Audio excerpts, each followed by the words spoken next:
Hi guys, நம்ம VR ஃபிக்ஸிட்டில் பார்த்தீங்கன்னா Samsung S24 ultra class change பண்ண வந்திருக்கு.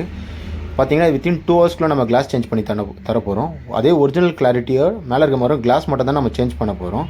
மொபைல் ஓப்பன் பண்ணி டிஸ்பிளே மட்டும் அன்ஃப்ரேம் பண்ணி பார்த்தீங்கன்னா உங்களுக்கு அப்படியே ஸ்க்ரீனில் பார்த்தீங்கன்னா உங்களுக்கே தெரியும். டிஸ்பிளே அன்ஃப்ரேம் பண்ணி அன்ஃப்ரேம் பண்ண பிறகு இப்படி தான் இருக்கும். வரும் கிளாஸ் மட்டும் ரிமூவ் பண்ணால் ரொம்ப தின்னாக இருக்கும். இது மேலே ஒரிஜினல் கிளாஸ் அப்படியே நம்ம ஃபிக்ஸ் பண்ணி அது பார்த்தீங்கன்னா கிளாரிட்டி அப்படியே சேமாக இருக்கும். உங்களுக்கு இதே டிஸ்பிளேவை அப்படியே சேம் வேறு கிளாஸ் மட்டும் சேஞ்ச் பண்ணி அதே கிளாரிட்டியில் கொடுக்க போகிறோம். வித்தின் 2 ஹவர்ஸில் கொடுக்க போகிறோம். ரொம்ப லோ காஸ்ட்டில் பண்ணி கொடுக்க போகிறோம். இதே மாதிரி flip, fold, edge model, any மாடலாக இருந்தாலுமே நம்ம வந்து கிளாஸ் ரீப்ளேஸ்மெண்ட்டு, ஃப்ளெக்ஸ் பண்ணிங் இது எல்லாமே பண்ணிகிட்ருக்கோம். விஆர் ஃபிக்ஸிட்டை கான்டாக்ட் பண்ணுங்கள். எல்லாமே நம்ம ரொம்ப லோ காஸ்ட்டில் நம்ம பண்ணி கொடுத்துட்ருக்கோம்.